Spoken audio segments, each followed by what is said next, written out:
Not long ago, the Rockets and Knicks waged an epic battle to be champion. Triumphs past may be a fading memory, and many believe this campaign may already fall short. Still others have the will to carry on. I stand alone in the eye of the storm. Pressures all around, trying to wear me down. But I hold tight to what I know is right. Still can hear the way Mama used to say, never, no, never let your spirit bend, never, never give in to the end, I carry on. When the valley is deep, I'll be strong. With the mighty love to carry on. Never sleep till a new day dawns.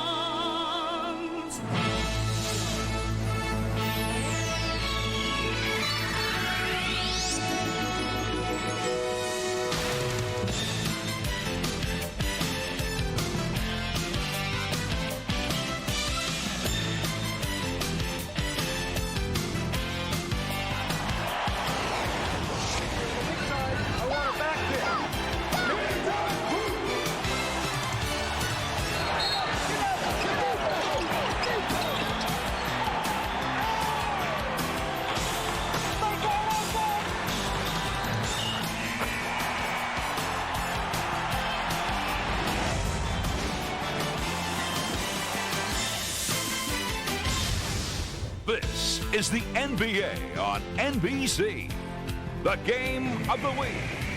Today, it's the Houston Rockets versus the New York Knicks. Madison Square Garden in New York. Today, a match between two teams trying to recapture the glories of the recent past, the Rockets and the Knicks. Hello, everyone, and welcome to New York. Tom Hammond with Bill Walton and Steve Jones. A match between two of the hottest teams in the NBA today. Certainly the Rockets, a different team with Hakeem Olajuwon back. Tom, the Rockets are 5-2 since the All-Star break, due in large part to the return and improved play of Hakeem Olajuwon, generally regarded as one of the four greatest centers in the history of the game. He reached his peak in '95 when they won the second of their back-to-back championships, but he has not been able to attain that great level of efficiency. One of the biggest problems that Hakeem has had in his career, that when they play against teams that don't have a great center like the Knicks today with Ewing out with the injury, they have trouble playing. But Hakeem, I talked to him about that injury. He's back. His move to his right for a turnaround baseline jumper is just great. And the move coming into his left, though, that's still a little problem. He lacks the confidence in that left leg still. Easy, big fella. You know, the Patrick Ewing is out with injury, and the Knicks are trying to adjust to life without him. They're a much different team without him. Larry Johnson becomes their only post-up player. He is their only post-up player, and he has to play big. And when he does, the New York Knicks, they win, and they win in a very comfortable fashion. When injuries have slowed him, they have struggled, and Larry Johnson promises that he won't have a dress on this afternoon. We'll also see today two of the best sixth men in all of basketball, Charles Barkley of the Rockets and John Starks of the Knicks. Well, for more on the Patrick Ewing injury, let's go to Jim Gray. All right, thank you very much, Tom. Well, Patrick Ewing got his cast off 1 week ago. Rehabilitation, he told me this morning, is going along well. He's a bit ahead of schedule. His hand, however, has atrophied quite a bit, and he's kind of scaled back his expectations. A week or so ago, he told us he had hoped to be back before the end of the year. Now he's simply saying that he's hopeful. Now, as for the Knicks, how have they done without Patrick Ewing? Well, with him, they were 15-11, and they are now exactly the same without him. Their shooting is about 0.3 less points per game. They're shooting the ball a little bit better. So I guess if you're Patrick Ewing, the question has to be raised, are the Knicks better off with or without him? If you're Patrick, you're kind of happy you signed that contract before the injury as opposed to after it. Tom? All right, Jim, but make no mistake, Patrick Ewing is still the franchise here in New York. Knicks try to succeed today without him. They've won 5 of their last 6. They'll meet the Rockets when we come back.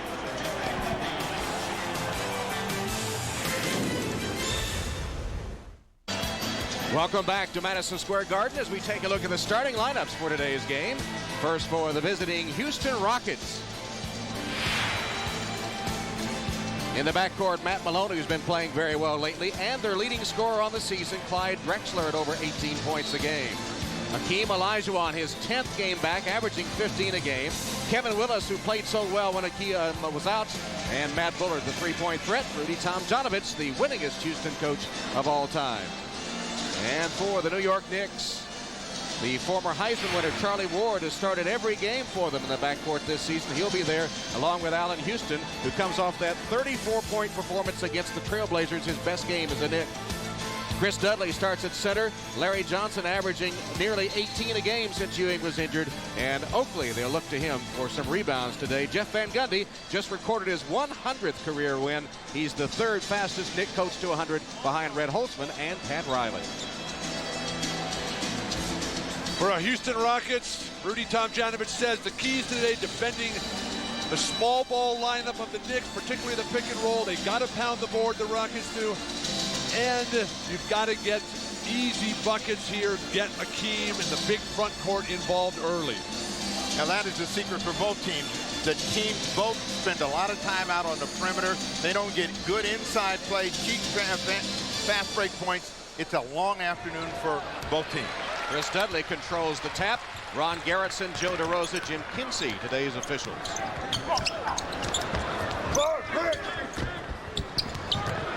Allen Houston comes off a screen, defended by Clyde Drexler. Larry Johnson from outside for three.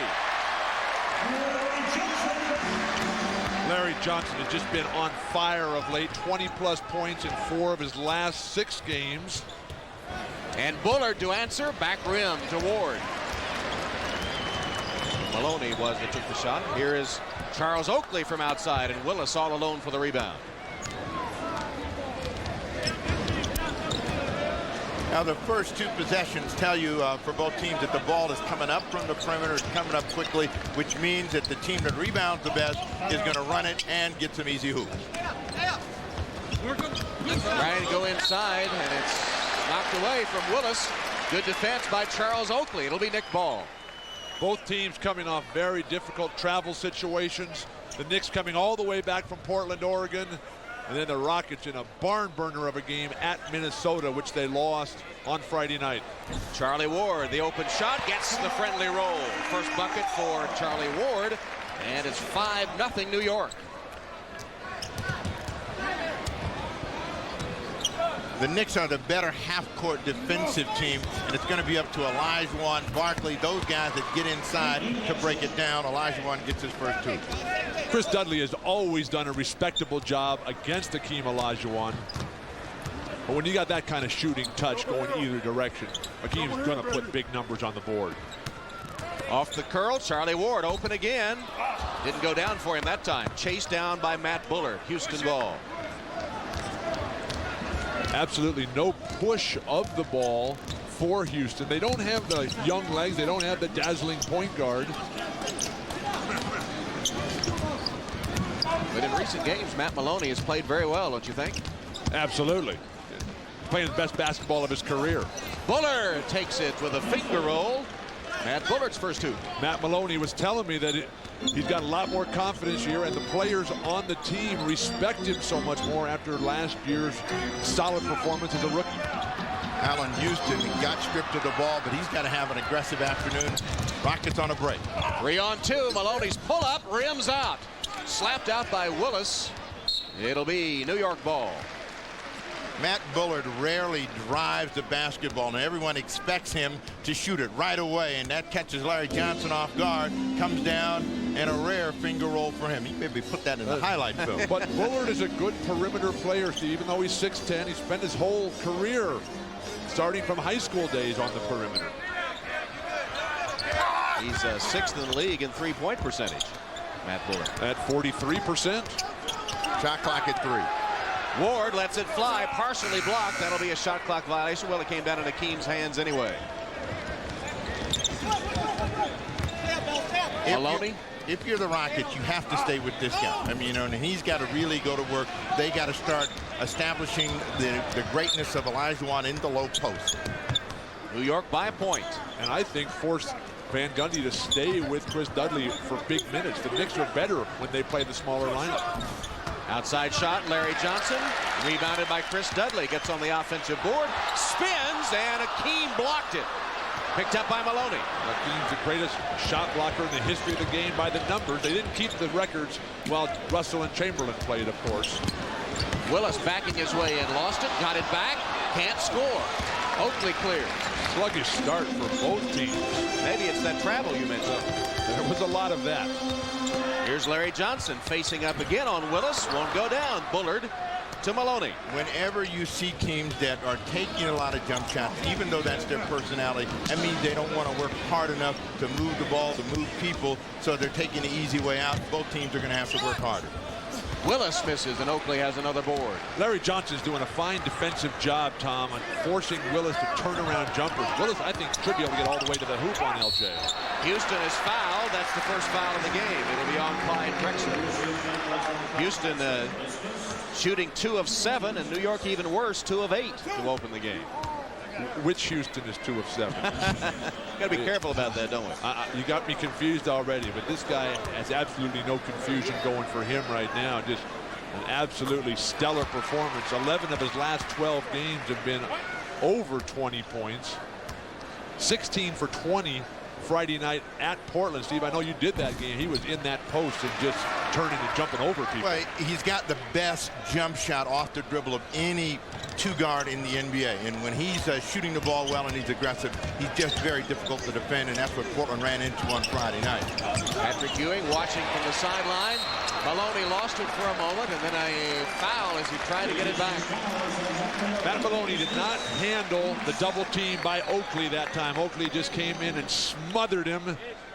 And when Oakley came in and stood over the top, Maloney lost focus. Actually, Charlie Ward popped it away at the last minute. The strength of Oakley. I'm looking forward to Oakley and Barkley getting into it today. Well, Charles will be off the bench shortly, no doubt, as Larry Johnson continues to sputter from the field. He is 1 for 4 to open the game. Drexler gets to the rim, can't finish. Rebounded by Oakley. That's his 3rd board. Clyde told me he had to attack Houston. He couldn't sit back and wait. Just let him have his own way. Quick shot, that's what Jeff Van Gundy does not want, and then Willis misconnects with Drexler on the long pass. Neither team has anything going yet. Who will be the first to find their game? They're sputtering at the moment.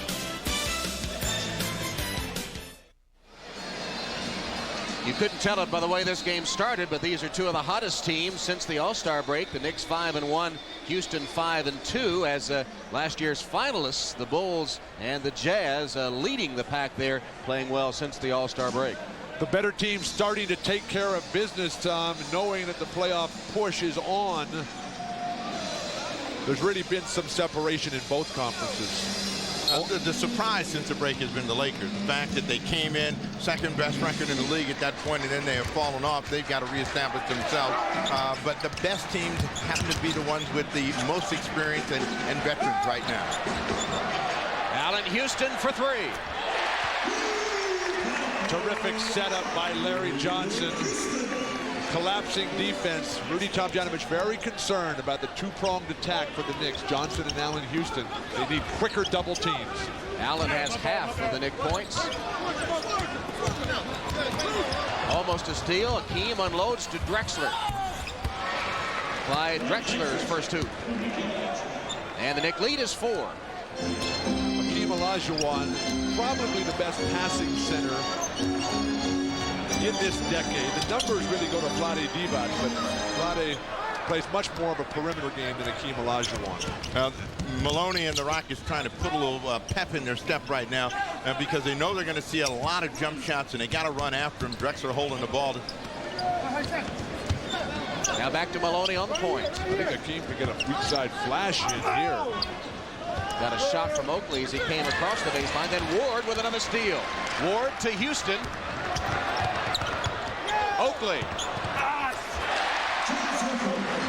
Tom, the Knicks pressure defense on the perimeter against Houston, popping away balls. Their push of the ball, and then the ball movement in the set or the fast break. That's been the difference so far. Houston's turned it over 4 times already, only once for the Knicks. Maloney has a 3 rim away. Houston there alone for the rebound.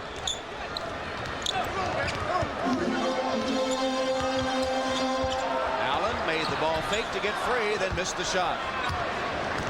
Drexler is really making a concerted effort to run out against Allen Houston and take away some of his offensive effectiveness. Well, one of the ways you can take it away is by really putting some pressure on him at the offensive end. A chorus of boos greets Charles Barkley.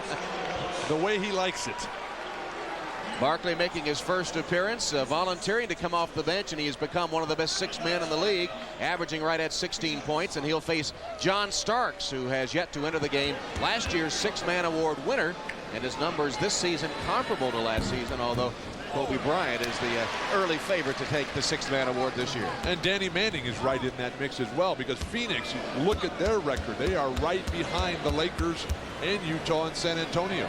With Drexler at the line, Barkley just checking in, Tom. In this game on both rosters, you've got 7 of 10 career active scorers in NBA history. So all the stars here in New York City today. Forget about Eddie Johnson, who's one of those, one of the Rocket reserves. And Terry Cummings just joining the Knicks. The latest Knick. Buck Williams at the 10th spot now. He's on the injured list, though, with knee surgery. Larry Johnson came up short, and shot clock violation. Failed to hit the rim. It'll be a shot clock violation. Rockets ball. Jeff Van Gundy and the Knicks leading the Rockets by 5 with 4.5 minutes remaining in the opening quarter. You see Charlie Ward down about 75 feet away from the Rockets bench, their basket. And what he's trying to do is make Maloney work, take some time off the clock. Well, maybe take that, as Maloney got a double screen and notched the 3. And then looked right at Charlie Ward. I liked what New York did there, because nobody else for Houston wants to handle the ball in the walk-it-up setup game. Here's the double down of Larry Johnson. He got rid of it. They're going to make Larry Johnson be a passer today rather than a low-post scorer. He's missed his last 4 shots. There's Charlie Ward sneaking baseline to lay it in. So if that was a look from Matt Maloney, back at you. Here they are again, and the Rockets in, and a screen from Olajuwon. Now posting low, Olajuwon turns on Dudley. Flips it back out to Bullard. Bullard again puts the ball on the floor, but missed the shot. Offensive board, Olajuwon. Team won't go to his jump hook. Drexler for 3. Clyde Drexler has a half dozen points, and the New York lead reduced to 1. Teams are still doubling Akeem almost every time, and he's not putting that much of a pressure situation on his defender. Johnson to Dudley for the jam. That's when Chris Dudley should get the ball. One where he can see it, carry it to the hoop with 2 hands. First 2 points of the afternoon for Chris Dudley. And the Rockets take a timeout. 3:01 left, first quarter. New York has been leading throughout. Right now, the Knicks up 3 on Houston.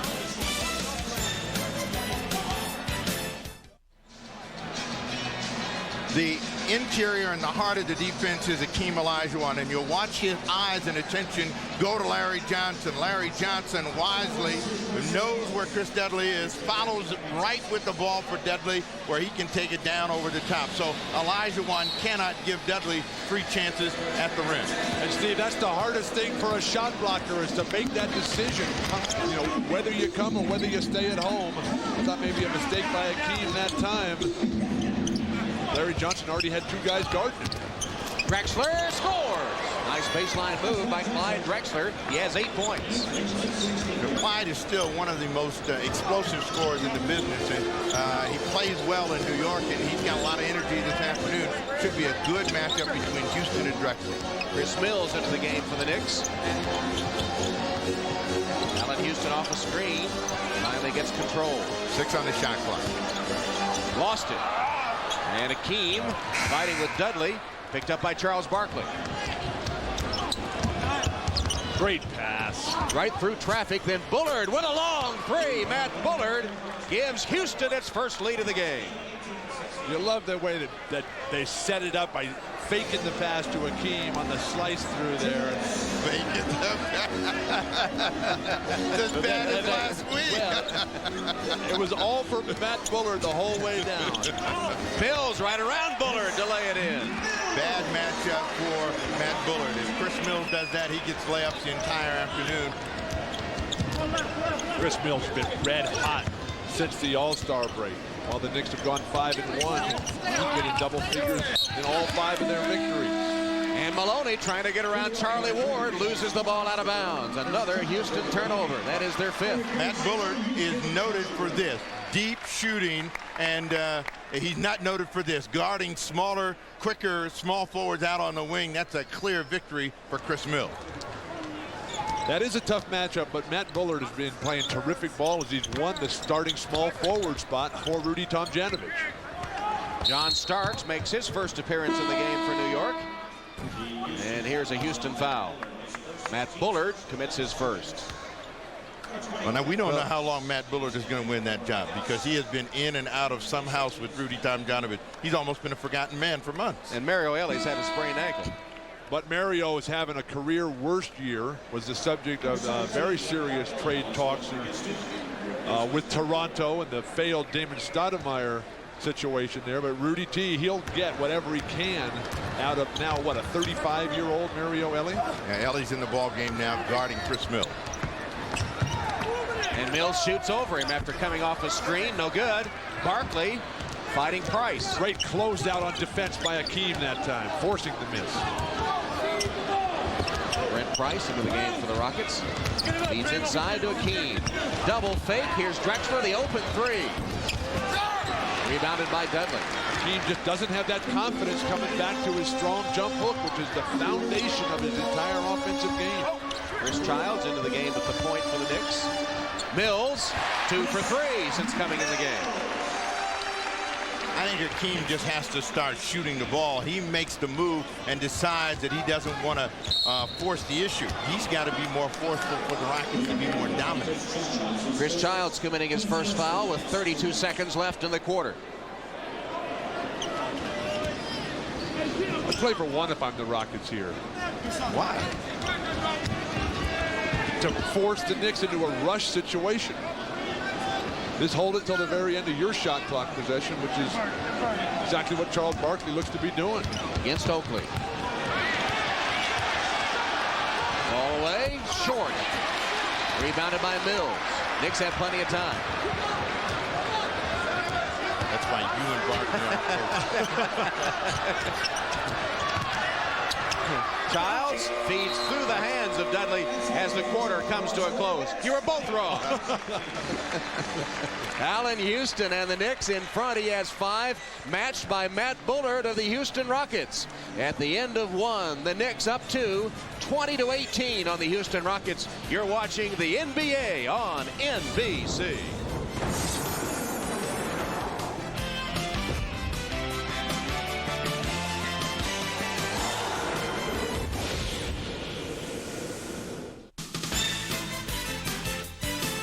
You're watching the NBA on NBC.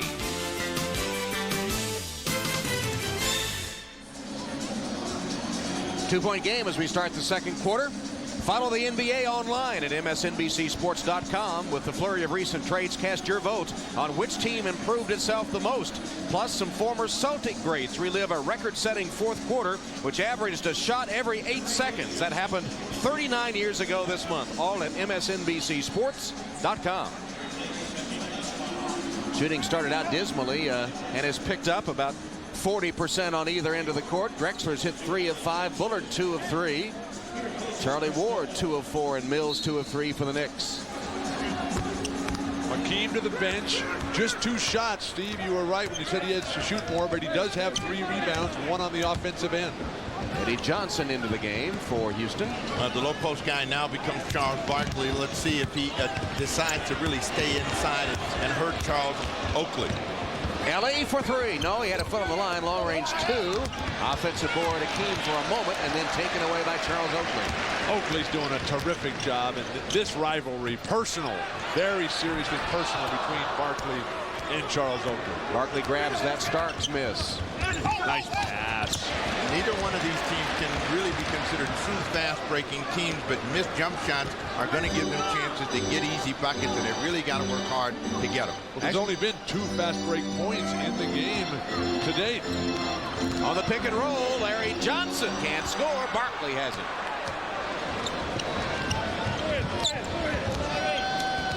They're coming right back with Barkley to set the screen to free himself up.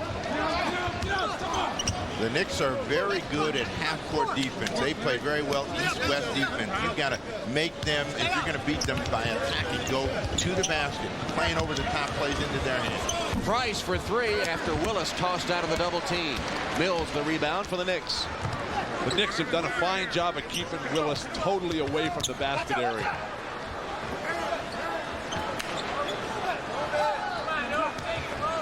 Jeff Van Gundy saying the Knicks without Patrick Ewing, they have become a jump shooting team. Larry Johnson here, the only low post player, but they need to take good shots. That was an open three for Childs, but he couldn't hit it. It's the kind of three they want, though. You post up Larry Johnson, the Rockets are going to collapse every time. We saw that against Shaq last week. They did a beautiful job on Shaq, didn't they? And Larry Johnson, he's a willing passer. You see the shooting steadily falling back down. Barkley drawing some boos. Missed the shot right underneath, and Mills has another board. Charles has been shooting 57% since he became a top reserve for the Rockets. Has not had the impact on the game that we would expect.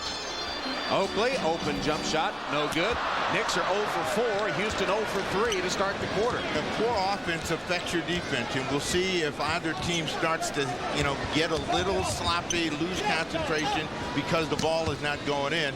Both teams dead even right now since the quarter started. And now 0 for 4 both teams. They look like they're still on the airplane, both teams. Oakley, another open shot, and another missed shot. Well, things are sputtering. Not a point scored yet in the second quarter. Still 20-18. Charles Barkley 0 for 3 to start the game, but his team, the Rockets, have outscored the Knicks 11-8 since he entered the game. You see what he's done, giving them a new dimension as he comes from off the bench. One of the things that happens for Charles Barkley, and even though he doesn't admit it, when he comes off the bench, he's generally playing against a reserve and a player of lesser ability. Right now, Charles Barkley is going against Charles Oakley, and they stay out on the perimeter. That's not what Rudy wants. He wants them to start attacking the rim. Willis on the rebound. Jim Gray reporting from the benches in that last time out that Rudy Tomjanovich said they have nobody who can guard you guys inside. Take it to the hoop and finish over the top. Willis showing that he can do that. Willis, the only one paid attention. He has a chance for a three-point play and could give the Rockets the lead. Can't hit the free throw, though. We're tied. Willis renowned for being one of the strongest players in basketball. I asked him about Jason Williams' comment from the last All-Star game when Jason said he was the strongest player in the league. Kevin Willis said, hey, I'll send a charter airplane for Jason Williams to bring him to my weight. Starks lost it to Price. Here's Willis running the floor. Knicks get back on defense well. Childs was there. And then Eddie Johnson hits the floater. And the Rockets have their second lead, 22-20. Of the perimeter people out there on the floor, Eddie Johnson is perhaps the most dangerous, and when he strikes a match, the Houston Rockets can take off. The Knicks now need to get back to Chris Mills and try to get him to drive the ball to the basket. Knicks still have not scored in the quarter. Childs badly missed that one. LJ and one. Can't hit the jump shot. Go to the offensive board. Larry Johnson has a chance for a three-point play. Larry Johnson shaking his head, but this is just hard work inside, and he outfights a pretty good rebounder in Kevin Willis. Goes up, gets it, and then brings it right back into the arm of Kevin Willis. I want to ask you, what does strength have to do with playing basketball? It has a lot to do with that. You just saw Larry Johnson bump Kevin Willis right out of the game, forcing Willis to pick up his first foul. If you don't have strength, you're going to get pushed all over the court. So LJ pushed Kevin. Does that mean he's the strongest guy in the NBA now? No, it was the timing of the push. It was the timing. LJ wearing that pad on that left bicep. It was Chris Dudley who whacked him in practice early in the season, and LJ's been wearing that pad ever since. Knicks by one on the three-point play by Larry Johnson. Willis, fall away is a pretty one over LJ. Kevin Willis has 4 points. Rockets by one. Willis also has 5 rebounds.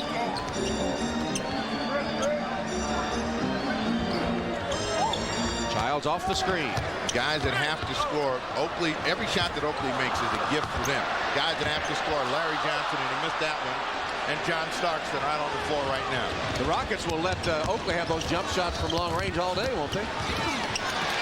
Yeah, they usually go for Oakley early in the ball game, and the longer he plays, the misses come in greater frequency. The Rockets are going to get the ball back. Barkley wanted to foul, and he's barking. I love Charles Oakley's offensive game. I disagree with you, Steve. I think he can hit those big shots. And I'd like to see him shoot more, and I'd like to see him handle the ball more. He's a terrific and creative passer. The perfect role guy, almost the way Bill Bradley was, in a different sense in that Bradley didn't play the physical game. Instant offense, Eddie Johnson. Quick shot. Even at his age, he can get it up quickly. He has 4 points off the Rocket bench.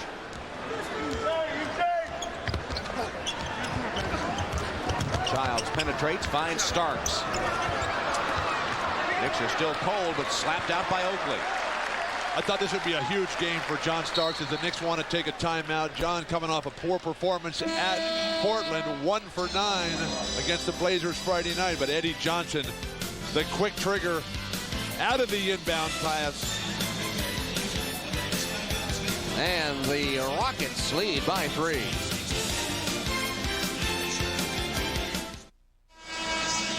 Second quarter, the Rockets have outscored the Knicks 8-3 to take the lead.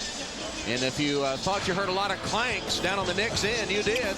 A lot of shots bouncing off that rim. It has been difficult for the New York Knicks to find a way to get the ball inside.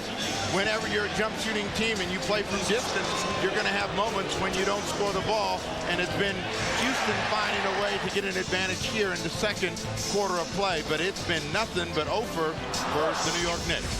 New York 1 for 10 to start the quarter, including Oakley's 0 for 3. The only Knick field goal this quarter, that LJ putback, part of a three-point play. Now the Knicks counter with Terry Cummings, recently acquired from Philadelphia, who I think will be a terrific addition to the Knicks playoff push. Very popular Herb Williams sent to Philadelphia, but they let him know that he'll probably be released, so Herb Williams could be back in a Knick uniform before long. Well, Philadelphia has already released him, but he has to clear waivers first. That takes a full 48 hours, Tom. Nice screen. Charlie Ward is down.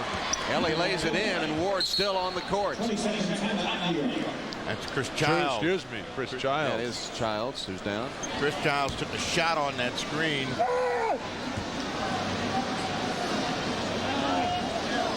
Been a Knick team decimated by injuries, but Ewing, of course, Buck Williams, one of the most durable players in the history of basketball. Buck Williams just having surgery Friday night. Williams having his left knee scoped.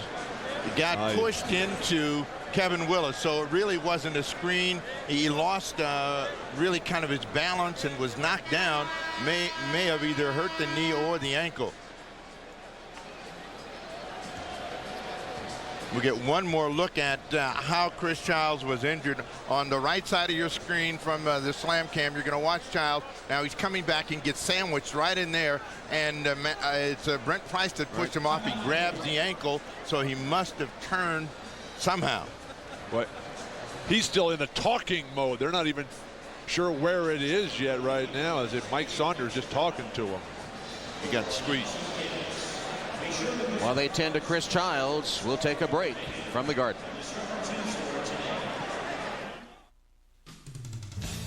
Hi, I'm Hannah Storm in New York. Coming up on the Prudential Halftime Report, we'll hear from Shaquille O'Neal of the Lakers. He'll play in Orlando for the first time as a visiting player in Game 2 of our doubleheader.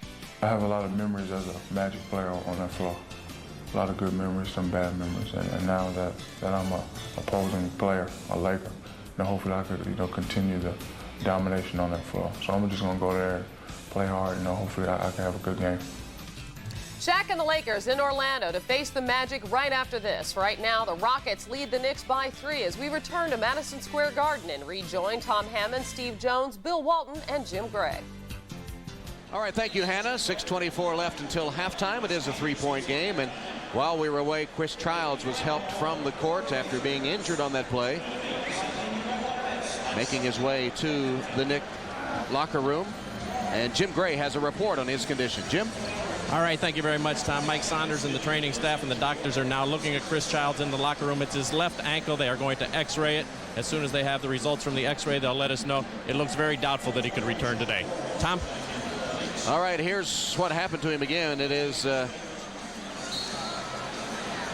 here you see his ankle turn as he falls to the court. Ouch. It is his left ankle. They can ill afford that. The Knicks have done a fine job of moving into the 4th playoff spot in the Eastern Conference. Starks for 3. Boy, they needed that. Larry Johnson had been the only man to score in the quarter. The rest of the team had been 0 for 7 before that Starks trifecta. Eddie Johnson to answer, and he got it. Now that's what it is with streaky players. Eddie Johnson is on a streak. John Starks is hoping to stay on one right now. Eddie Johnson has hit all 3 of his shots, has 7 points. And Barkley is setting screens, doing little things, helping guys out. Nice, Larry Johnson. LJ lays it in. He has 10. Larry Johnson has added the finesse to his game. Doesn't have the powerful explosion anymore. Price is mugged by Terry Cummins.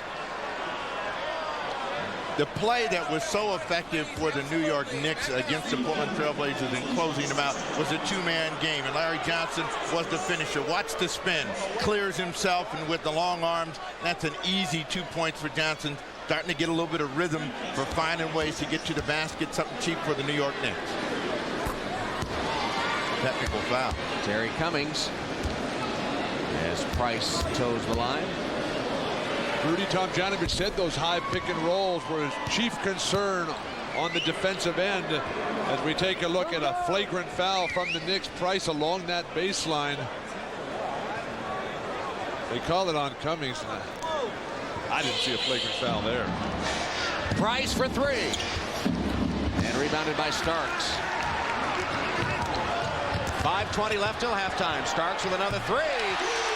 It's become the Starks-Johnson shootout. 2 in a row for John Starks.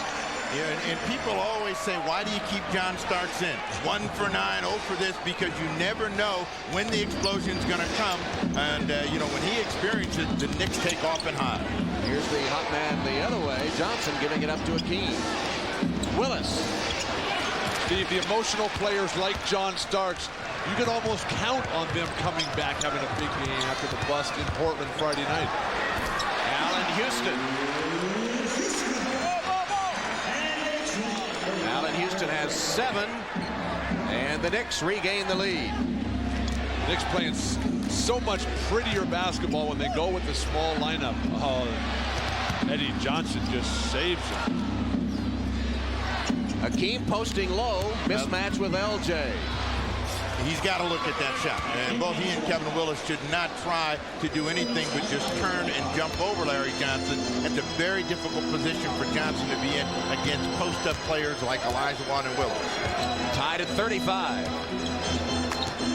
Starks comes to get it. Mismatch there as he's defended by Eddie Johnson. Got right around him and found Houston. Johnson, though, switching off on Houston, did a pretty good job. Shot clock. 3 to shoot. Houston misses it. Larry Johnson's follow, and a goaltending call on Akeem. Nobody is blocking Larry Johnson out as he is just pulling his way to the hoop, using those broad shoulders. I guess Kevin Willis better get back in the weight room. But you got to put your body on Larry Johnson. You take him out of the game on the offensive glass, and the Rockets have a comfortable lead. LJ has a dozen. Akeem against Cummings, and 1. Still, though, Akeem will not go to that jump hook. Now, the way that he's going to have to get over that lack of confidence, but you see the jump hook is right there. That's the move he needs to deliver right there, but he's always coming back, and Terry Cummings, just a fierce competitor. Cummings, a former Rookie of the Year, 2-time All-Star. I was with Terry Cummings on the San Diego Clippers years ago, and Terry, as a rookie, collapsed on the court with an irregular heartbeat. They had to take him off on a stretcher. He's been taking heart medicine ever since. Has not had any recurrence of that unfortunate situation. The Dream has scored the last 5 Rocket points. That 3-point play makes it a 1-point Houston lead. Starks takes care of that. Took it right into the face of Akeem and laid it in. They've got their 3 primary scorers out there, and all of them getting a pretty good rhythm now. So this should be a good offensive game the rest of the way. Barkley right at the basket. From Price, who made the nice pass. Price, who barely played in the great Minnesota game on Friday night. Matt Maloney finished the whole game there. Knicks finally heating it up after that cold start, and another one. Allen Houston takes it to the rim. And the Knicks by 1. Now what's happened in this quarter should tell the rest of the Knicks to know who the scorers are. Starks, Johnson, and Allen Houston. They've scored all the points in the quarter. Starks with a foul of Drexler as the Knicks began 1 for 10 and have hit 8 of their last 9. Cummings out, Chris Dudley in. It's Chris Dudley's birthday, his 33rd birthday today. Says he always plays great on his birthday. Charles Barkley celebrated his 35th on Friday. There's Charles. Still got a foul that time as Dudley came in and squeezed him. But the Knicks play a physical game, and they don't get all of the calls called against them. Price comes out with it. Charles is having nothing but trouble with the referees. Price missed a 3. Charles is yelling at him now. Well, he better get back. Yep. And he doesn't. Larry Johnson lays it up. LJ caught him napping, and he has 14 in the first half. And Rudy T says we got to take a timeout and recover. Larry Johnson has been a one-man wrecking crew for the New York Knicks, and Rudy T wants to talk it over. Larry Johnson has scored 11 in the second quarter, and he has 14 in the game. You can't spend time barking at the official while play is going on. And Charles Barkley losing that track meet, and he can yell at the official. Rudy's going to yell at him.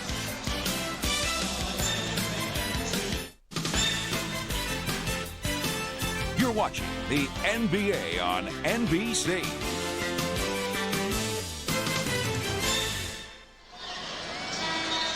Larry Johnson has done everything he possibly could do to get his team back on top, and that they are as they lead by 3 here in New York. Stepping it up since Patrick went out with the injury.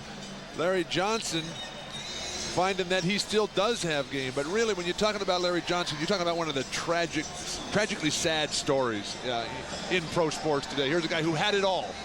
And then after he signed that big contract, after being Rookie of the Year and an All-Star, fabulous life in Las Vegas with Jerry Tarkanian, then the injuries set in, and he just really become a recluse and lost a lot of respect around the league, and it's a very, very tough situation. Sad that he can't enjoy the greatness of being a pro athlete in America in the 90s. First player taken in the 91 draft by the Hornets. Olajuwon's fall away at beauty over Dudley. There's that patented Akeem move. He has 9 points. Rockets close within 1. I've seen Dudley get up there and contest those fadeaway jumpers by Akeem. Drexler fighting with Houston. It'll be Rockets ball. When Chris Dudley was playing with the Portland Trail Blazers, this move used to be forced back behind the backboard and often misses for Akeem, which the Blazers return into fast breaks, but Chris Dudley a little bit late today. Houston with a chance to reclaim the lead. Barkley having a tough afternoon. I think, again, when you've got a center like Olajuwon and he gets a rhythm, you got to stay with it and then the defense react to him, make life easier for everyone else. Knicks get it back, leading by 1. Final minute of the first half. And the Knicks have gone through the first half with Oakley having 1 foul. That's a terrific weapon they can use throughout the second half. Ward missed the shot. Tapped twice by Dudley before Barkley claims it.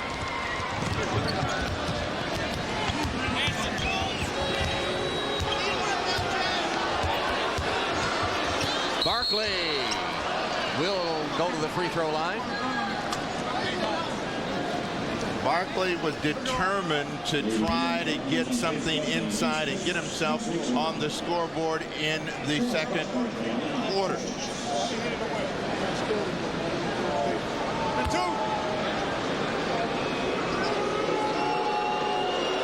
Barkley telling us before the game about that intense rivalry that he has with Charles Oakley. They started off good friends and with respect for each other, but over the years, as they've just fought and battled and elbowed and done everything else you could to each other, then that respect has turned into serious animosity.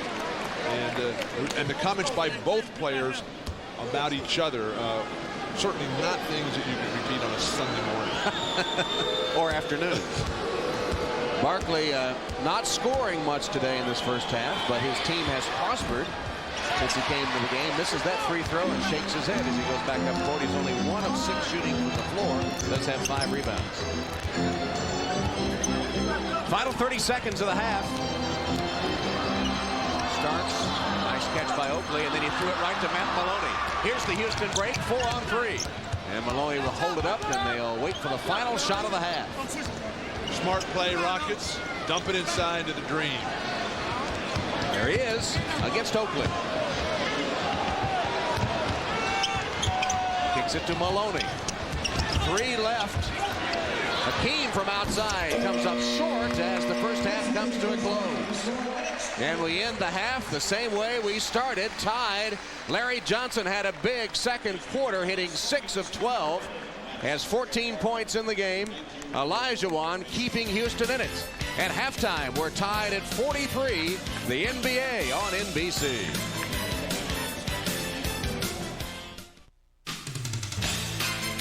This is the Prudential Halftime Report, brought to you by Prudential, bringing strength and stability to America's families through insurance, healthcare, real estate, and financial services. It's halftime at Madison Square Garden. The Knicks and Rockets tied at 43. Larry Johnson leads all scorers with 14 points, and Hakeem Olajuwon leads the Houston Rockets with 9. Hi, everybody. Hannah Storm along with John Spider Sally and Peter Vesey, and we will hear from them shortly.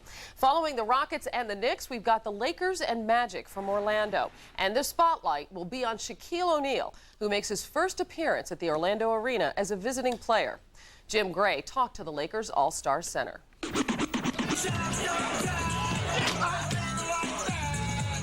I just know that when I get the ball down on the low post, in order to so-called stop me, you have to foul me. I don't care who it is, period. The Greg Ostertag thing. Where are you now with that as we head into the playoffs? Because it's going to be asked an awful lot should you meet Utah. It was an unfortunate incident. I let it pass. Hopefully he let it pass. He just said, you better stop talking all that smack. And I looked at him, I said, you? Me? I said, you're the one talking all smack. All I saw was his hand, and next thing I remember was getting up off the floor. Was it right? Was it wrong? A lot of people say it was wrong. And if it was wrong, I made the apology, and it's over.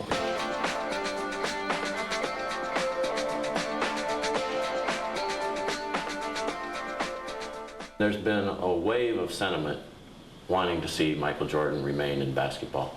What are your thoughts on that? You know, when I get older and, you know, I'm talking to my kids, I could tell them that I had the chance to play with and against the greatest player in the world.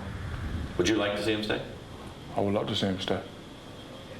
Because in order to be the best, you have to beat the best. And I would love to take that challenge 100 out of 100 times. There's a side of you that people rarely get to see in a basketball uniform, and that's a guy who's having a good time, fun-loving, outgoing, has a big smile. You walked over a couple nights ago, put your hands around PJ Carlesimo, kind of mocking the situation and having a good time with it. He responded well. What caused you to do that? Me and PJ go way back. He's from New Jersey, I'm from New Jersey. He recruited me when I was in high school. I have nothing but respect for PJ, and I'm kind of sorry that it had to happen to him. What's your take on the entire Latrell Sprewell situation? I mean, it's an incident that was very unfortunate, and like I said, I'm kind of sad that it had to happen to PJ Carlesimo, because to me he's a great guy. But any regular job situation, if you put your hands or do something to your boss, then I mean, you're going to get fired.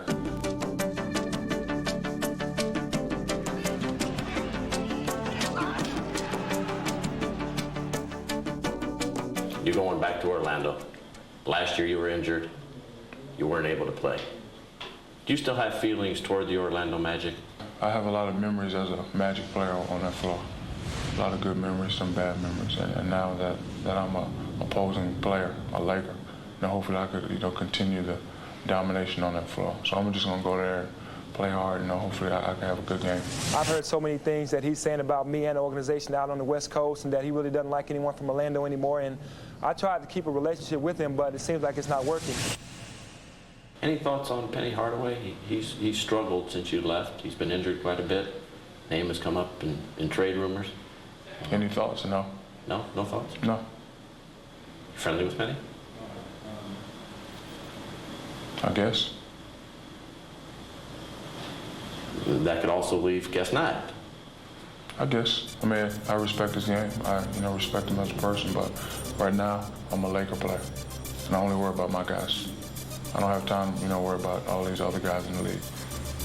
Period. Shaquille O'Neal has been portrayed as a villain, particularly by the Orlando media, and certainly as something which has perpetuated his image throughout the USA, as a guy who all along wanted to leave Orlando and was lured by the bright lights of LA. That's not necessarily so. Where did Orlando Magic management screw up? They made a big mistake. I remember when I was in Miami, and that's when it was all going on. Shaq felt that they didn't give him the respect. The fact that they telling him to go out to somewhere else and see what you can bring in on the open market really ticked them off. The fact that the New York Knicks kept Patrick Ewing and then Garnett stayed with the Timberwolves, that's what should have been done. They should have locked him down, kept him under contract, paid him what they thought they should have paid him. Just like I said in the beginning with Akeem and Houston, it starts from the middle and then goes elsewhere. So they should have kept the nucleus of the team with Shaquille right there in Orlando. So you think he would have stayed in Orlando? Yeah, the thing is, Hannah, if he really had intended to leave, then why is he so bitter against Orlando, against the Magic management, against the fans, against the media? There's still such strong animosity there because the truth is he did want to stay. He got offended immediately when they lowballed him during the negotiations. And at one time, the Lakers told me they felt they were definitely going to lose him. They were prepared to sign Dale Davis and Brian Williams as free agents. But then they came back, and Shaq just very upset. He really wanted to stay, loved the lifestyle, Hannah. It really will be an emotional return today. And when we return, we'll talk about the first half of the Rockets and the Knicks. But first, a message from Prudential and a word from the NBA.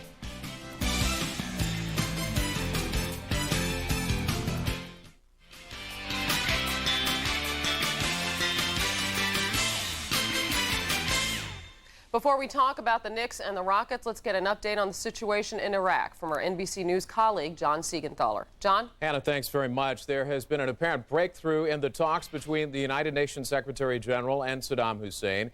A UN spokesman says there's been substantial progress and the agreement is within the parameters set out by the UN Permanent Security Council members. There has been no formal announcement, and until the Security Council members and the United States review what has been agreed to, nothing can be finalized. Let's listen to what the UN spokesman had to say.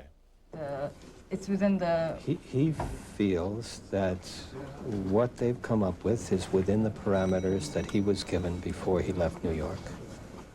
Apparently, there has been a breakthrough in the talks between the UN Secretary General and Saddam Hussein. We'll have more on this NBC News station and tonight on NBC Nightly News. Now back to Hannah.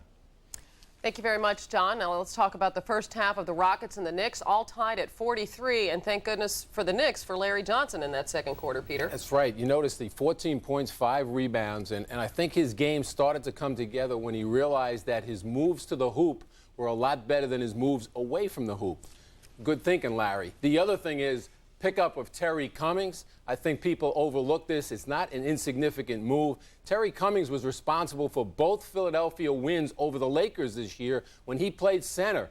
So this guy is a great compliment to Chris Dudley. Definitely an offensive player that Chris Dudley isn't, so they have to come out and guard him. Once his game kicks in, Hannah, pretty good pickup. What are your thoughts on the first half between these two? Well, going back to what Peter said, see, if he wouldn't have pushed Larry's button way back, Larry would have been, we wouldn't have had that conversation. When he called Larry a shell of his former self that couple of weeks ago. When Peter told Larry to get his stuff together, he did. Thank you. And he should be thanking you and giving you half his check. But the rest of the team. Considerable. But the rest of the team, they're missing a lot of shots. There's a lot of rebounds. I mean, Charles Barkley is missing for a while. The Knicks were 1 for 10. But second half, like Chuck Daly was saying in the locker room, thank God for the second half. Let's see what happens.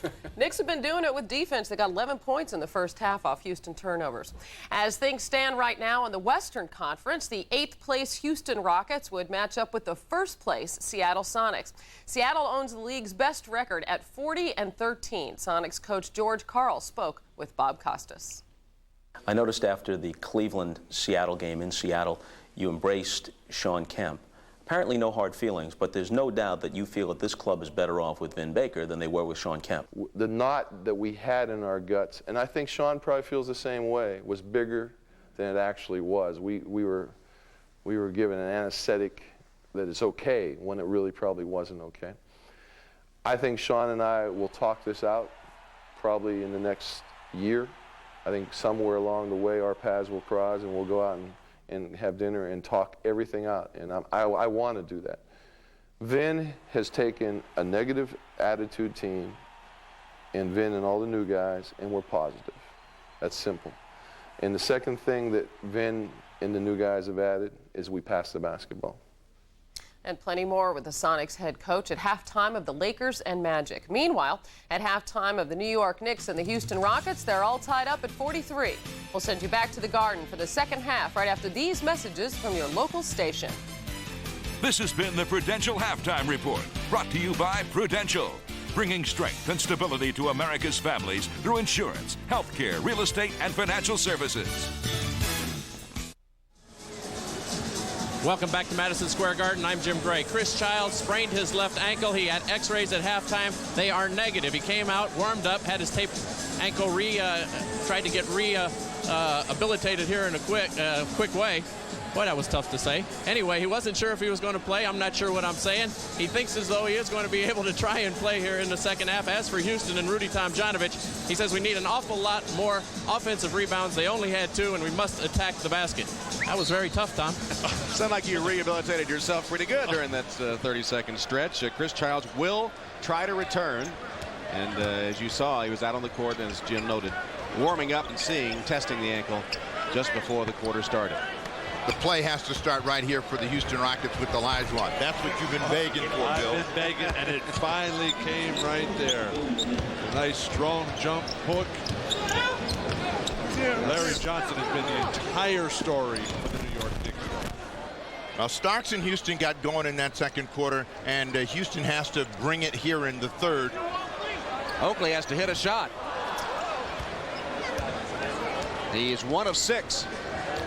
I bet somebody said something to Akeem about they're playing him for his baseline jump hook. His baseline hook. Let's come back to the jump hook into the middle. Willis was posting up on Larry Johnson, and an illegal defense has been called against New York. That's their first. Chris Dudley's looking surprised, but he was a guy that was illegal, dropped back in, trying to help out Larry Johnson, who was fronting Kevin Willis.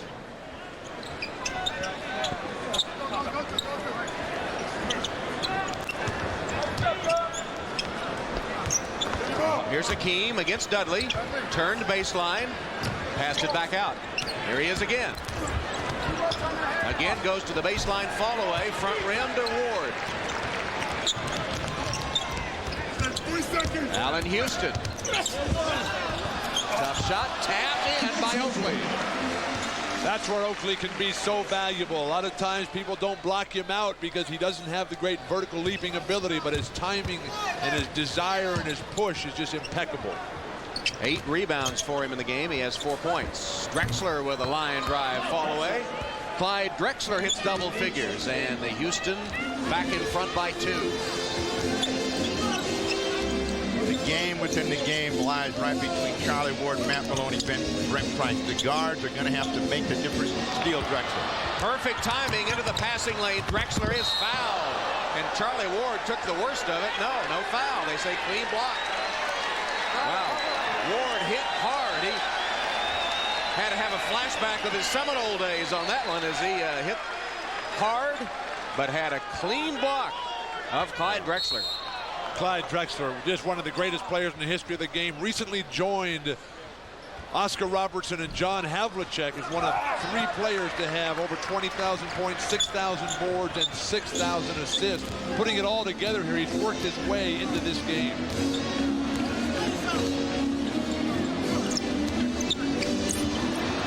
New York loses it right back. Drexler leading the Houston break. Lays it up and in. Well, no Charlie Ward. Charlie Ward has to be given credit for very quick hands. He was able to get his left hand on that ball when Drexler went by. This time it was Charles Oakley, and Drexler just extended by him. Rockets enjoying their biggest lead. 3 of 6 shooting, while the Knicks starting slowly again. Allen Houston has to respond. Drexler's been the big gun out of the break.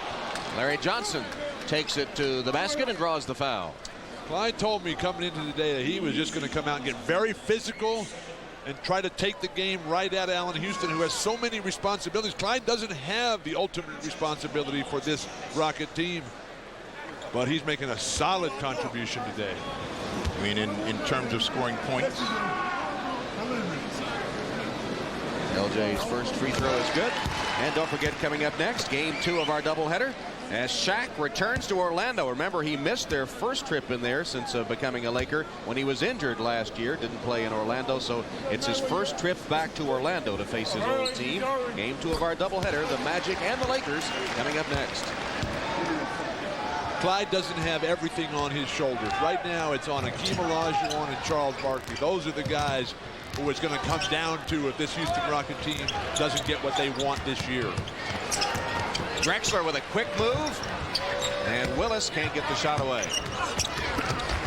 Nice. Hakeem rims out to Houston.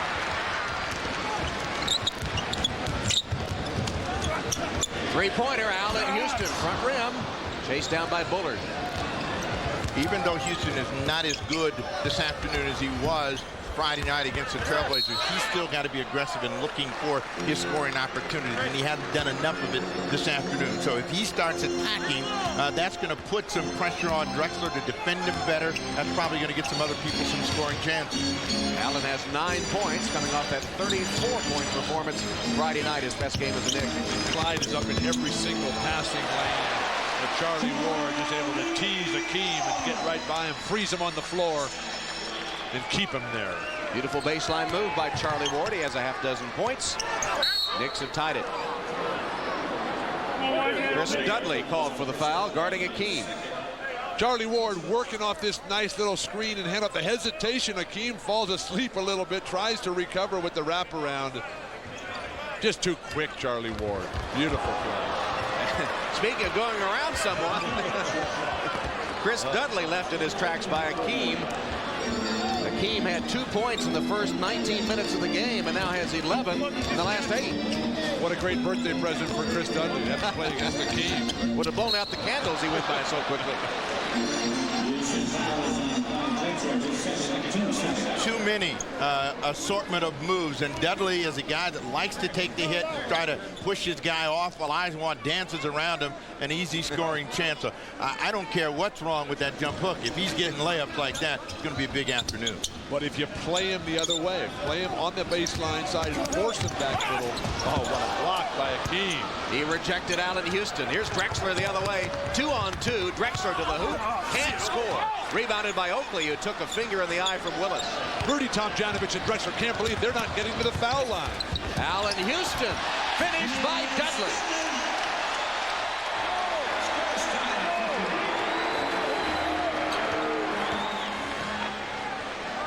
Tied at 51. Here's the jump hook from Hakeem, and it rolls off. Charlie Ward, the little guy, wades in to get it. 5 boards for him. Houston in transition was wide open. Clyde had to recover. Instead, they give it to Oakley, and he hits from outside. Charles Oakley hits an outside shot with 7:04 left in the third quarter. Timeout Rockets in the midst of an 8-2 New York run, including that putback by Chris Dudley. Here's the last basket. Charles Oakley hits one, and the Knicks have a 2-point lead.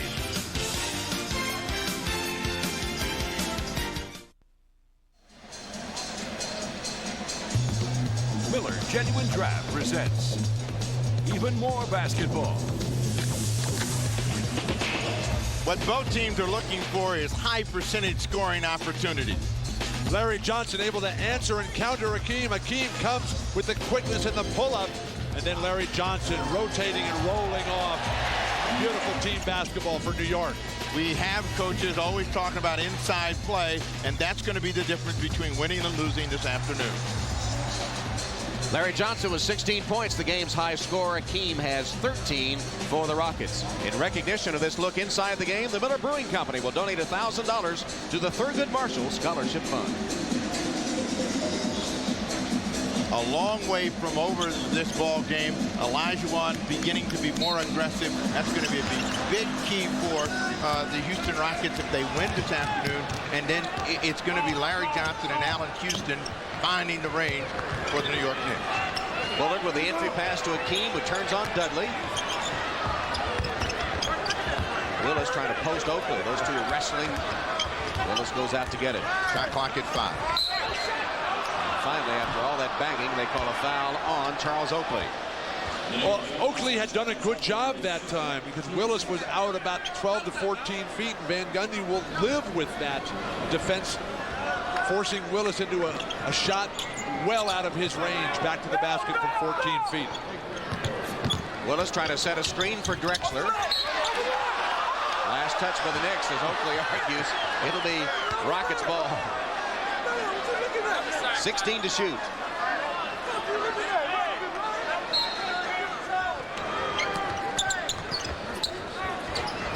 The Knicks play a very physical half-court defense, so you're not going to get a lot of calls. You have to get a mindset. You're not getting the whistles and play through. Willis.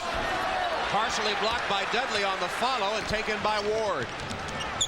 Knicks are the best defensive team in the league, Steve. Lowest opponent's points per game and second best to San Antonio on opponent's field goal percentage. Allowing only 88.1 points a game, the Knicks. LJ lost his balance, put it up anyway. Willis with his 7th rebound. Akeem is not even guarding Chris Dudley. If they can penetrate, they can find Dudley for dunks because he's guarding who's ever trying to score from 15 feet and in. Double down to Akeem, so Maloney launches the 3. Good, Allen Houston. A problem for the Knicks right now. Larry Johnson is hobbling after that last effort. He's got that bad ankle, and a problem for him right now. You see him at center court trying to walk it off. Allen Houston, a turnover. Traveling call on Allen Houston as Larry Johnson does indeed try to walk it off, and now will be replaced by Chris Mills. Larry missed 9 games early in the season with a bad ankle. He missed the first game out of the All-Star break against Charlotte with that bad ankle. When he went home to Houston to try to rest and get better, it sort of stiffened up on him, and hopefully LJ can return and bring his magic back to the game. New York's already turned it over 3 times in the quarter. Well, they can't let him come in. We'll run a play right at him here. Isolate. They take the quick foul to get him out. Charlie Ward committing the quick foul, so Chris Mills can replace LJ. Second on Ward. And with Chris Childs' availability in serious question, that foul could be important later on. At the very least, Ward is going to have to show us some stamina. Maloney gets by him and reverses it through. Nice play, Matt Maloney. When Maloney's aggressive like that and attacking a defender, and even as good as Charlie Ward is, he can get to the rim. It's when he's undecided about how he's going to handle the Houston setup, he gets in trouble. He gets himself in trouble. Allen Houston on Drexler. Willis came to help and blocked it. Akeem hauls it down. Maloney inside. Willis for the jam from Matt Maloney. Steve, you talked about Maloney's confidence and his aggressiveness. That's exactly what he said was the difference in his game this year. He comes right down the lane. Dudley, normally an expert shot blocker, can't get an angle on it. And then he finds Kevin Willis wide open with the beautiful pass and the strong finish. Matt Maloney tells us he feels confident that he can call off Drexler, Barkley, and Akeem's commands for the ball this year. Better not. Mills for 3. Chris Mills with a clutch 3-pointer. And New York back in front as LJ heads to the locker room. Great pick, Willis. Ward swiped it from Akeem. Houston to a wide open Oakley. And now he's found the range. Charles Oakley now with 8 points, and New York by 3. Houston relies so much on Akeem defensively, so much on Barkley offensively, that when you drive the basket, Akeem's going to rotate, and you're going to have wide open guys for short spot-up jumpers. Willis took a 16-footer, and Chris Mills has it for the Knicks. Here's Oakley again. That one back rim to Maloney. He had hit 3 in a row before that. Drexler. Well, it's become a long-range jump shooting game in the last few possessions. That's the way the game started out, and they played into each other's hand because they don't try to break after the long miss. Allen Houston can't hit it. Loose ball foul, Chris Dudley. And with 3:18 left in the third, Charles Barkley makes his first appearance. And see Allen Houston draw the defenders, Willis and Akeem, right in the seam. And Oakley just steps right in. Allen Houston, what a beautiful basketball player. But having a tough third quarter, Allen is 0 for 6 as Barkley back on the court for the Rockets. The poor shooting continues to haunt both teams. 6 field goals apiece. Barkley off the bench and pops one in for his 5th point. They need more quick hitters like that, the Rockets. More team basketball where you just come right up, penetrate, find a guy stepping in, spotting in. New York by 1. You're watching the NBA on NBC. Back at the Garden, Knicks leading by 1. Rudy Tomjanovich has all his parts in place with the Rockets now. He wants to get his team ready for the playoffs. My main concern is that we are a playoff-ready team at the end. Now, sometimes people don't understand. You might not have the best record, but if you've gone through all the trials and tribulations like we did several years ago when Akeem went out with the anemia late in the year, a lot of people were talking about us not making the playoffs. And but our team grew together when he was out, and when we finally got that, everybody back together, it gelled. And the Rockets now a game over 500 in the 8th and final playoff spot in the West, but I don't imagine anybody wants to play them when they have the big 3 all on the court at the same time. Speaking of on the court, Chris Childs, sprained ankle and all, has returned to the Knicks. Tom, Houston has experience. In '95, they won the World Championship without having the home court advantage in any series. But to come back, it's a stronger league now. Teams out in the West, Lakers, Seattle, Utah, Phoenix, San Antonio, all playing very good basketball.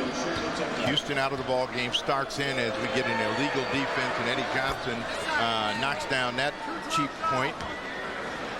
On the illegal defense call, the technical, and it's tied at 58.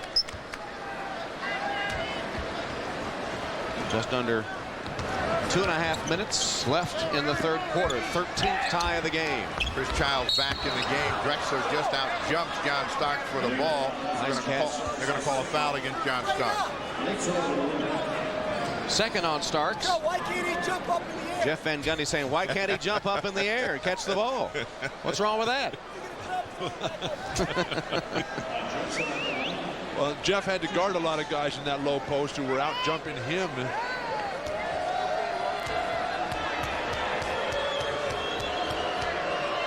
Been many free throws in the game. This is the 10th by the Rockets. They've hit 7. Let's go to Jim Gray for a report on Larry Johnson.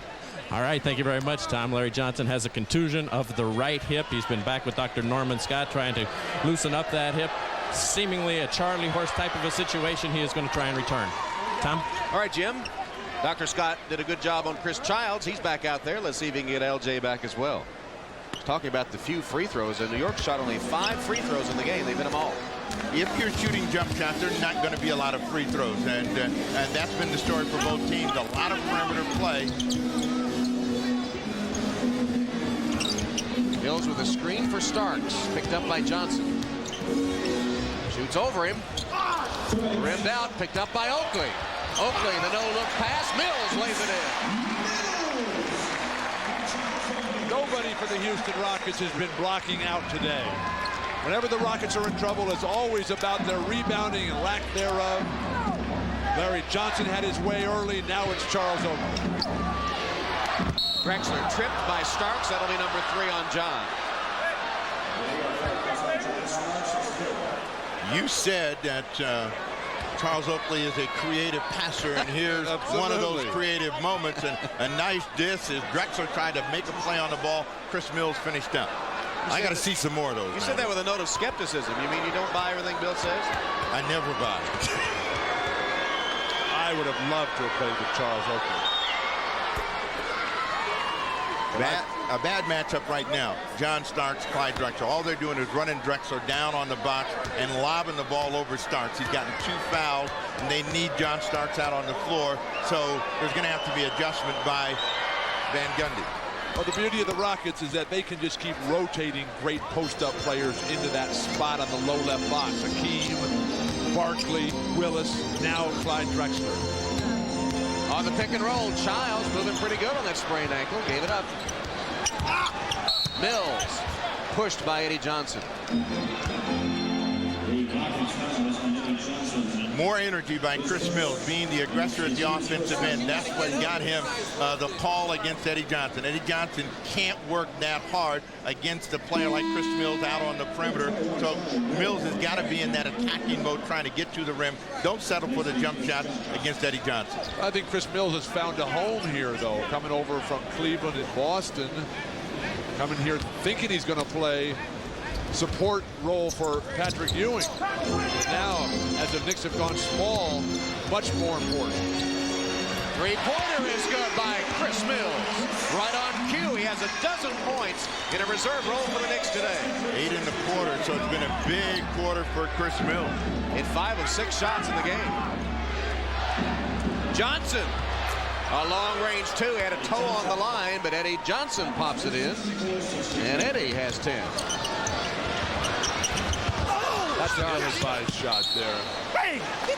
Eddie Johnson pushed out of the way by a more aggressive Chris Mills, and he's arguing with the referees, but they're not buying that. Less than a minute to play, third quarter of a 1-point game.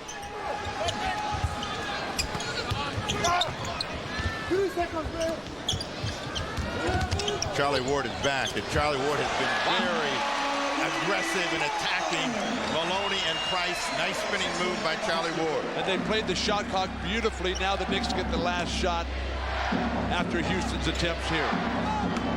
Drexler draws the double team. Johnson for 3. Picked up by John Starks. He's in a hurry. And now they'll set it up. About a 4-second differential between game and clock as they're waiting for somebody to get Charlie Ward, and it turned out to be Olajuwon. Van Gundy saying, clear out, let him go. And he got by Hakeem to lay it in.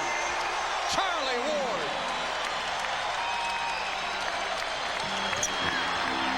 Price ducks under Ward and scores. And that shot just got Brent Price out of trouble. Starks can't get a shot away as the third quarter comes to a close. The super subs showing the way in the third. Eddie Johnson, 10 points in 13 minutes for the Rockets, and Chris Mills 12 points in 14 minutes of play. At the end of 3, it's a 1-point game. New York on top. Back to New York after these messages from your local station.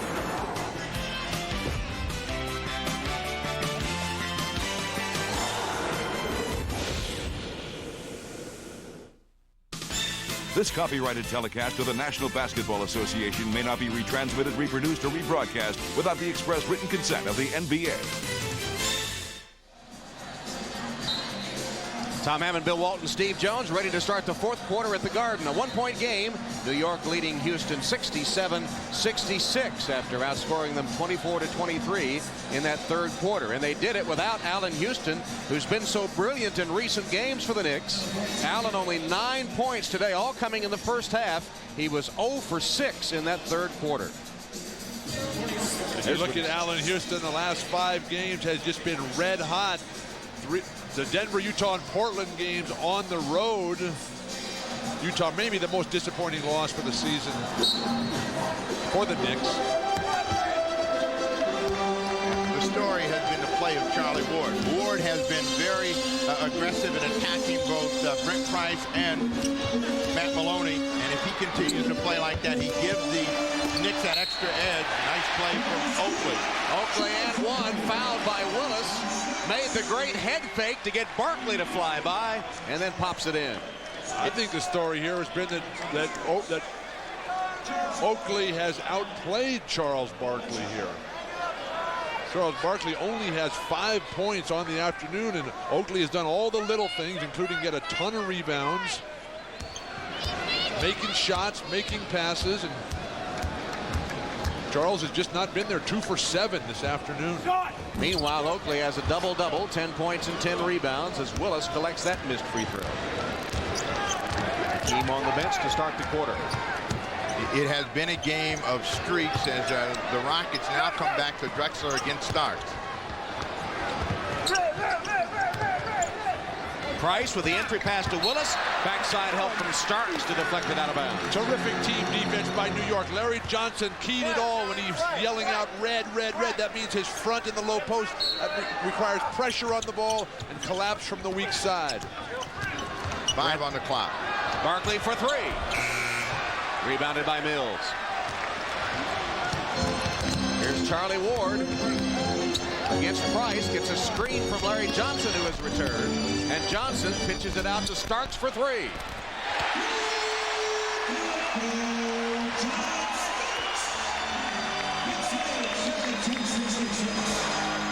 And the Knicks have equaled their biggest lead.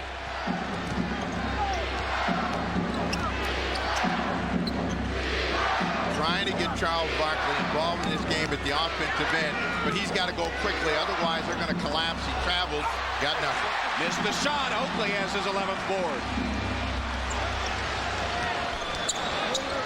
Nice pass. Not too nice, picked off by Willis. That was a great idea, though. Willis was just too quick. Barkley against Oakley. Bowls his way in, rejected by Mills. Ward from Starks.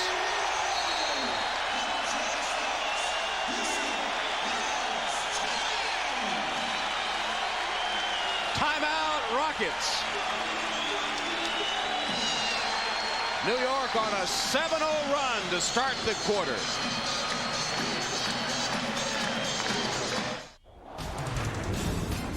This is Hannah Storm, and this is Shaquille O'Neal, who spent his first 4 seasons as a member of the Orlando Magic, arriving at the O-Arena for the first time as a visiting player. His Lakers have slumped badly since the break, losing 4 of 6. They meet the Magic, winners of 3 straight, but still without Penny Hardaway. It's Shaquille O'Neal and the Lakers at Orlando after the Knicks and the Rockets. Let's rejoin Tom Hammond, Steve Jones, Bill Walton, and Jim Gray at the Garden. All right, Hannah, thank you very much as the Knicks enjoy their biggest lead of the game thanks to a 7-0 run to start the quarter. Houston begins 0 for 3, while the Knicks have hit all 3 of their shots in the 4th. And that run by the Knicks, sparked by their defense. Charles is forcing and trying to pull his way to the hoop. Collapsing Knick defense is just too good. Price lost it. Here's Starks on a run out.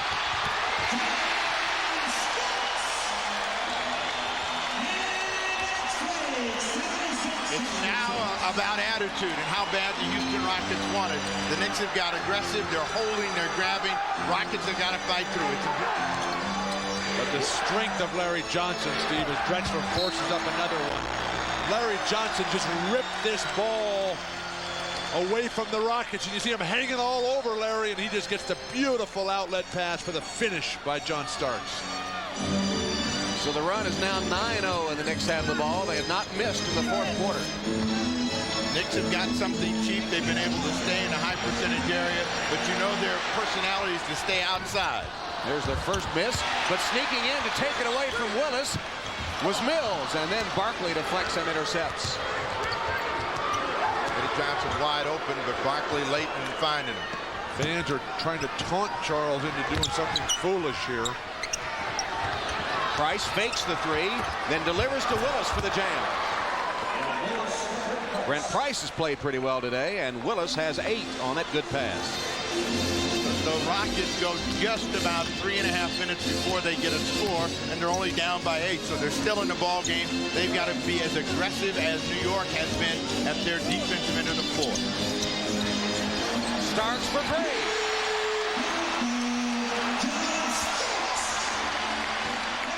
So 5 of 6 shooting now for the Knicks to start the quarter. These are the guys for the Knicks playing that small ball style that's been so effective in their big run. Barkley answers, but with the ball movement of the Knicks, the sharp passing, the great shooting from the perimeter, so reminiscent of the really great Knick teams of the early 70s. Off Willis's leg, picked up by Mills. Johnson with a screen, rolls to the hoop, picked up by Price as Willis recovers. But the open man is Ward. Air ball on the three-point attempt. Larry Johnson's really struggling trying to run up and down the court.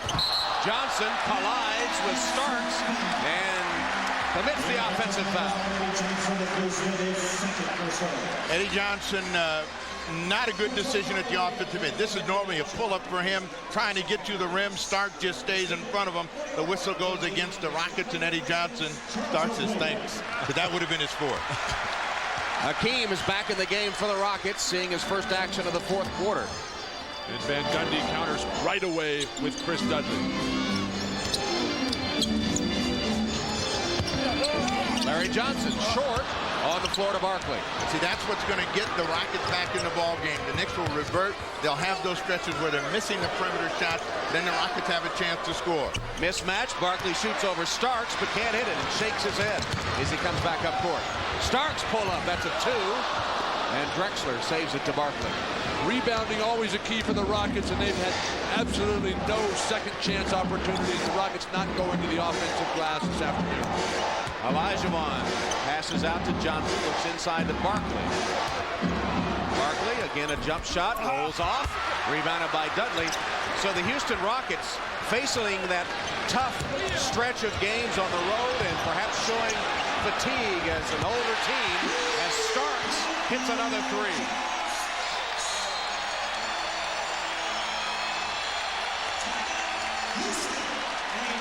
It's been a fourth quarter explosion for John Starks, and you know that Starks is very confident and very competitive. He won't stop shooting, and he has hit the mark here in the fourth. We build this as a battle between 2 of the best 6th men in the game, Charles Barkley and John Starks. It's been Charles Barkley that has had the rougher afternoon. Starks, who was 0 for 9 and before coming into this afternoon, has caught fire for the New York Knicks. And the difference is John Starks has the temperament of a 6-man. Charles Barkley is trying to get it, and his game not nearly as explosive this afternoon. There's really been no spark whatsoever out of this entire Houston Rocket team. You look at Starks, huge today. Charles Barkley, 3 for 13. Roughly equal in minutes played today. Still a lot of time in the ball game, a 12-point lead, and now they got to try to find Olajuwon to get things going for the Rockets. He thought he got fouled. Dudley's doing a very solid job defensively against Hakeem. Here they are again. Hakeem throws out of the double team to Drexler. Dudley again forcing that miss.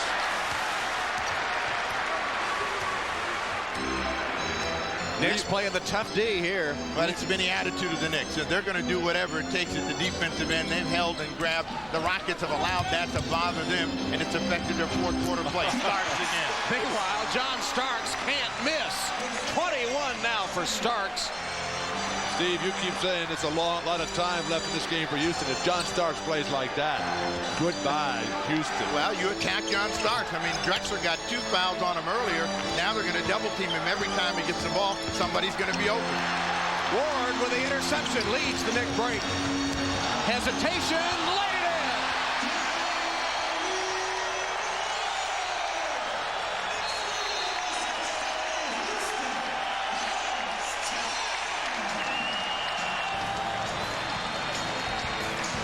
Well, John Starks has in that streak, and when he's in the zone like this, he's going to let it rip, and it's nothing but ripping the net for the New York Knicks.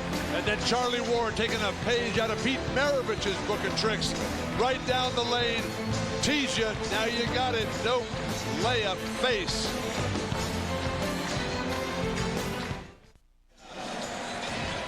Everybody that roots for the Knicks has been scoring this quarter. This little guy is going to be next.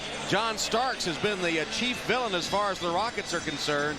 Starks with 13 in the quarter, leading that 19-4 run to open the fourth.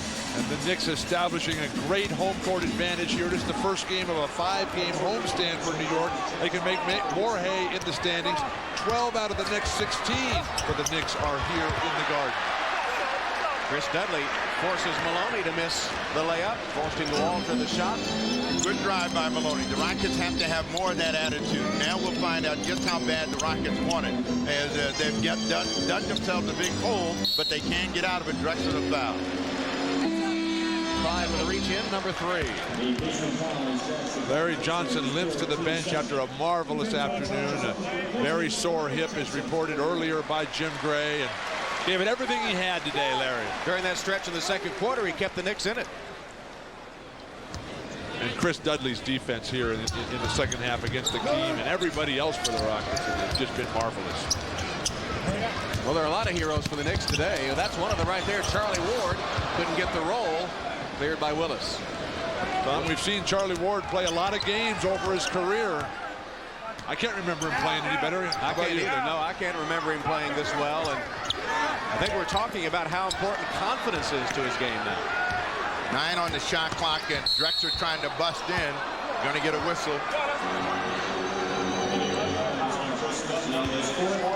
Chris Dudley committing his 4th personal foul.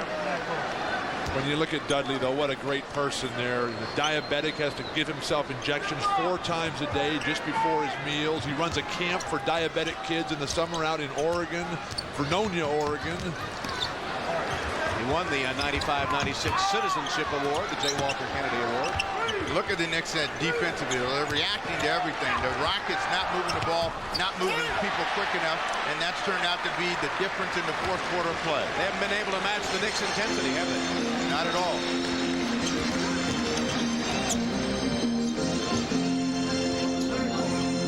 Oakley with a screen for Mills, gives it up to Starks. Starks is dancing. He feels pretty good right now. He's got 2 to shoot, so he just whips it up there. If that goes in. Shot clock violation, even though it hit Eddie Johnson's hand before it went out of bounds. You know, 2 minutes ago, the Rockets still had some life and a chance to win this ball game. Now they're just fighting for respectability. To be held to 4 points with the offensive personnel that they have out on the floor, the big statement for the Knicks in their half-court defense. And they've just been hammered, the Rockets have, on the glass today. Nice move by Willis. But then he couldn't finish. Dudley's everywhere. Rockets get it back. Tom, the rebound story in the first quarter is even. Since then, though, the Knicks have out-rebounded the Rockets by 16 or 17 boards on the afternoon, giving them so many more opportunities. Nothing on the offensive glass for Houston. Maloney tries to create a shot and draws the foul. Charlie Ward says, how's that not an offensive foul? Come on, I'm standing right there, and Matt Maloney just lowers his shoulder and throws it right into me. And Charlie knows what a block is, too, doesn't he?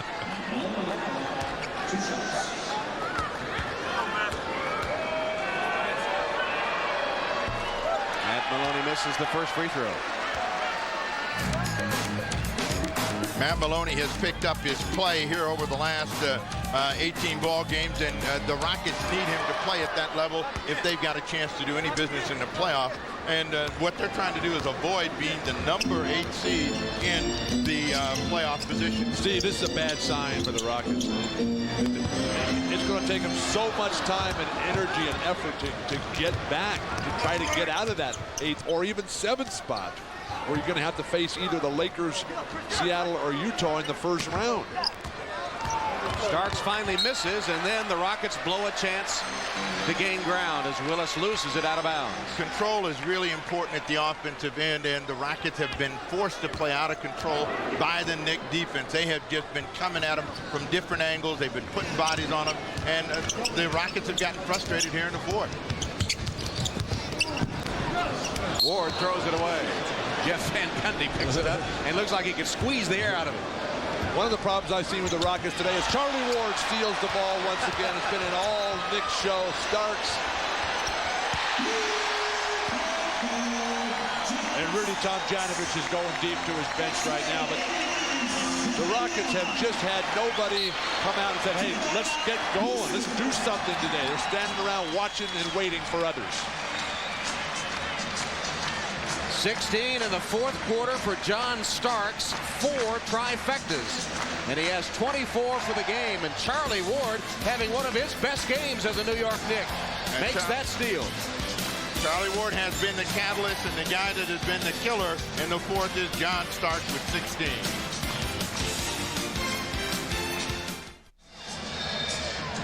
It's been a decisive fourth quarter, perfectly contrasted by that shooting percentage differential, 60% shooting versus 15% for Barkley and the Rockets. John Starks, the last 2 games, was 0 for 9 from three-point range. Well, he's breaking out of it in a big way today. 6 of 9, 4 of 5 in this quarter. In fact, his only miss was that heave up against the shot clock. Now, Starks has led the explosion, but we had a 67-66 lead at the end of 3. And it tells you, as you take a look at the effort of John Starks, you got to play 48 minutes. And the Houston Rockets stopped at 36. They still lost the game at 36, but they stopped, and now they're getting blown out. A lot of soul searching for the Rockets as they continue on their long road trip. They go to Washington next. And as you said, Rudy T has gone deeply into his bench. Rhodes, Harrington, Jones on the floor with Ellie and Price. And for Roderick Rhodes, who grew up in Jersey City and dreamed of playing at Madison Square Garden, not the situation, the scenario he would have liked, but finally getting into a game at Madison Square Garden. And dreams do come true for Roderick, whose mother died when he was 9 years old. His father was just a little bit too nervous to come to the game today. He's at home watching the game, and Roderick planned his whole life on being here. He would have liked to play a lot more and won this ball game, but just to be out there is a great thrill and accomplishment for this fine young man, Roderick Rhodes. He only has 5 tickets to the game. He said Drexler and the Dream and Barkley, they wouldn't give any up. Tough being a rookie in this league, especially when you got so many of the great veterans.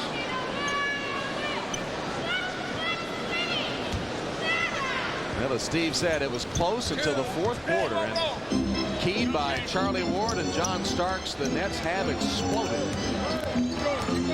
But the teamwork, the enthusiasm, the spirit. Othello Harrington just grabbing and shoving Dudley. They need a guy like Othello Harrington to start the fourth period, because it's been a hand-to-hand combat game. The Knicks won it. They got more aggressive, they got more physical, and the Rockets wilted. They looked in the direction of the officials. Wasn't happening today. And the Rockets will. They don't have enough. Brooks Thompson was coming in. And Charlie Ward was supposed to be going off. Anthony Bowie trying to get in, and then they say, well, with a little bit of confusion, so they reset.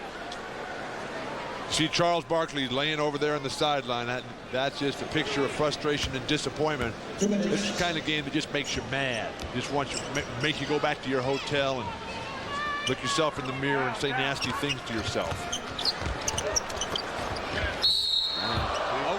Grabs Harrington and throws him to the court. That has been the spirit of the fourth quarter for the New York Knicks. We're not giving up anything cheap. And even when it's that obvious, and Oakley comes out of the ball game. But this has been the Knicks' attitude. Hold, grab, do whatever it takes, and they won the fourth quarter, and they're winning this ball game. Well, Charles Oakley has just been a legend in this league for many, many years. Never really gets the credit and respect that he deserves. I asked him about some of the young upcoming players that he really admired. And the first names out of his mouth were guys like Kevin Garnett and Rasheed Wallace and Keith Van Horn over across the river in New Jersey. He also really liked Stephon Marbury, the New York product, who's now starring for the Minnesota Timberwolves. Oakley finishes his afternoon with a double-double, 10 points and a dozen rebounds. So are you saying this is the kind of game that Charles Barkley may regret having given up drinking? The kind that gets in the back. Charles saying that since he announced he was going on the wagon, that he's heard all sorts of wild stories, that he was an alcoholic, that the Rockets forced him to give it up, all those things, none of which he says are true. It was a week ago in his interview with Steve Jones that he announced that he was going to quit drinking. And he said it's made him a better player, but he wasn't that player this afternoon. And you have to give a lot of credit, A, to the attitude of the New York Knicks. They came out, got into him, and made it a difficult afternoon. One thing good about being blown out. If you're a veteran team, you're embarrassed. The next ball game, they bounce back. And Rudy talked about his team's resiliency. That's been a characteristic of theirs over the years. So wherever the next game is, they got to come back because they've dropped 2 in a row. The only smile that Charles had today was after Dudley hit the free throw. You know how Anthony Bowie would love to bust a jumper here. He used to be one of the equipment managers for the Houston Rockets after he came out of Oklahoma.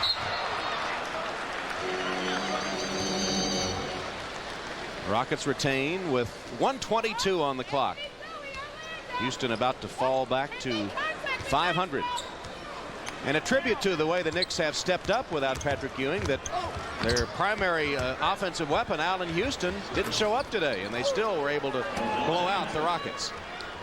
They got it from Starks. They got it from Johnson and the 2 guys. They're 2 of 3 guys always have to play well for them. Today it was Starks and Larry Johnson. But it's finally starting to click for New York as Dudley gets the beautiful pass from Brooks Thompson. The concept of, hey, we're a team out here. We have no real individual stars. We got to out-hustle people. We got to outwork them. We got to out-pass them and out-think them. Go get them. And that's come together today for New York. And with a great home schedule, look for them to make a good, solid run here. Harrington's shot blocked by Chris Mills. Jones got it. Charles Jones, 41 years old, out there with the rookie Rhodes and the second-year player Harrington.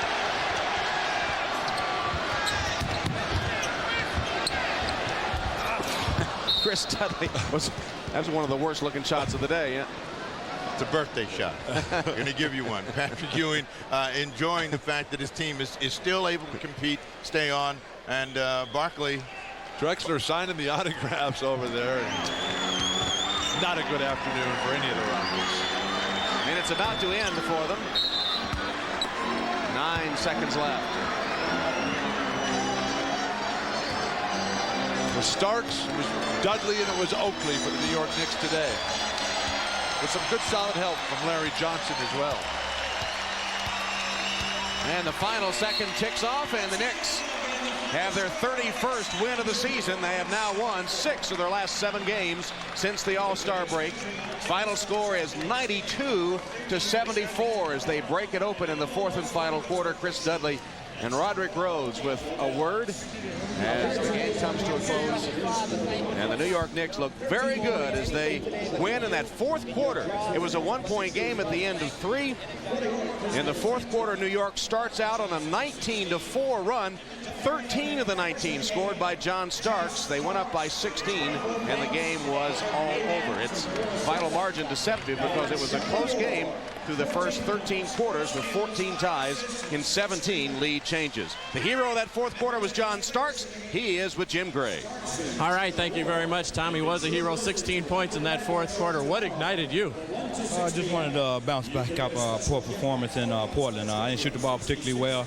Allen carried us that game, so I just felt that I had to pick up the load this game. How did you guys manage to hold the Houston Rockets to just 8 points in that 4th quarter with all that firepower they have? Well, we were very aggressive defensively. We wasn't going to let Olajuwon beat us, so we did a good job. I think Chris Dudley did a good job on him, and we stayed with their 3-point shooters. I think that's some of the keys to their offense. John, congratulations today. All right, thank you. All right, they're 6-1 since the All-Star break. Back to you, Tom. All right, Jim. John Starks with 24 points. Larry Johnson had 16. Drexler led Houston with 16 points. Final again, New York 92-74 over Houston. For Steve Jones, Bill Walton, and Jim Gray, this is Tom Hammond saying so long from Madison Square Garden in New York.